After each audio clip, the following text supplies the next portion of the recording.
Assalamualaikum warahmatullahi wabarakatuh. Di sini saya akan menjelaskan materi tentang mahasiswa matematika mampu menguasai kerangka dasar kurikulum 2013, disusun oleh Rianti dan Gina Septia Hartami, dengan dosen pengampu Penny Anggreni SPD MPD. Yang pertama, definisi kurikulum 2013. Kurikulum 2013 adalah kurikulum yang berlaku dalam sistem pendidikan Indonesia. Kurikulum ini merupakan kurikulum tetap yang diterapkan oleh pemerintah untuk menggantikan kurikulum 2006 atau sering disebut sebagai KTSP yang telah berlaku kurang lebih 6 tahun. Kurikulum 2013 masuk dalam masa percobaannya pada tahun 2013 pada beberapa sekolah.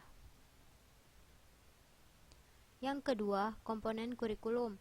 Komponen kurikulum terbagi 5: tujuan, materi pembelajaran, strategi pembelajaran, organisasi kurikulum, dan evaluasi. Pembahasan yang pertama tentang tujuan.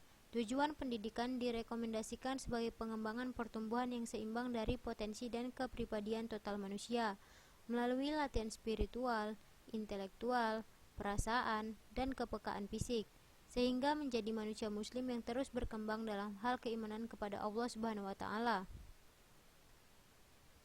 Yang kedua, materi pembelajaran.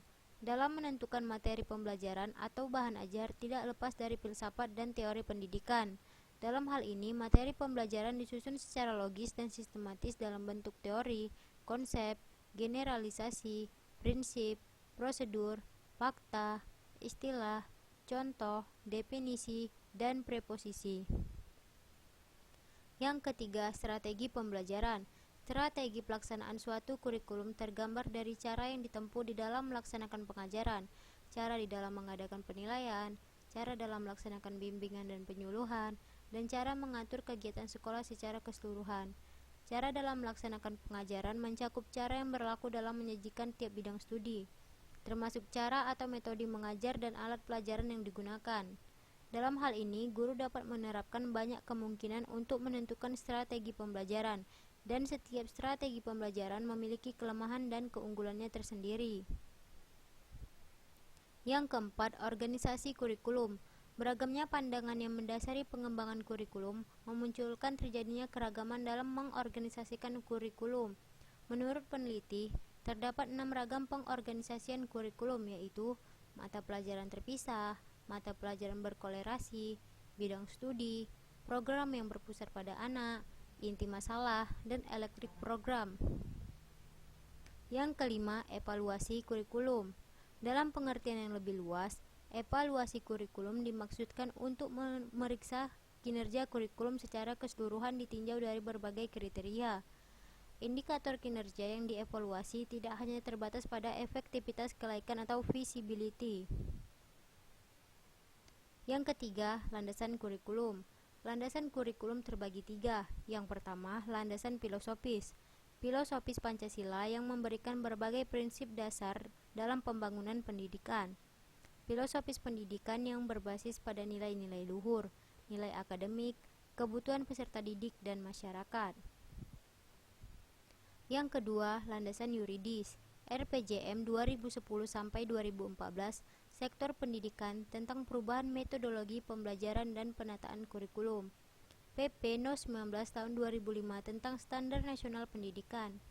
Inpres No. 1 Tahun 2010 tentang percepatan pelaksanaan prioritas pembangunan nasional, penyempurnaan kurikulum dan metode pembelajaran aktif berdasarkan nilai-nilai budaya bangsa untuk membentuk daya saing dan karakter bangsa. Yang ketiga, landasan konseptual. Relevansi pendidikan, kurikulum berbasis kompetensi dan karakter, pembelajaran konseptual, pembelajaran aktif, penilaian yang valid, utuh, dan menyeluruh. Yang keempat, prinsip pengembangan kurikulum. Sesuai dengan kondisi negara, kebutuhan masyarakat, dan berbagai perkembangan serta perubahan yang sedang berlangsung dewasa ini, dalam pengembangan kurikulum 2013 yang berbasis karakter dan kompetensi mempertimbangkan prinsip-prinsip, yaitu 1. Pengembangan kurikulum dilakukan mengacu pada standar nasional pendidikan untuk mewujudkan tujuan pendidikan nasional. Yang kedua, kurikulum pada semua jenjang dan jenis pendidikan dikembangkan dengan prinsip diversifikasi sesuai dengan satuan pendidikan, potensi daerah, dan peserta didik. Yang ketiga, mata pelajaran merupakan wahana untuk mewujudkan pencapaian kompetensi. Yang kelima, struktur kurikulum 2013. Struktur kurikulum menggambarkan konseptualisasi konten kurikulum dalam bentuk mata pelajaran, posisi mata pelajaran, dan distribusi mata pelajaran dalam semester atau tahun.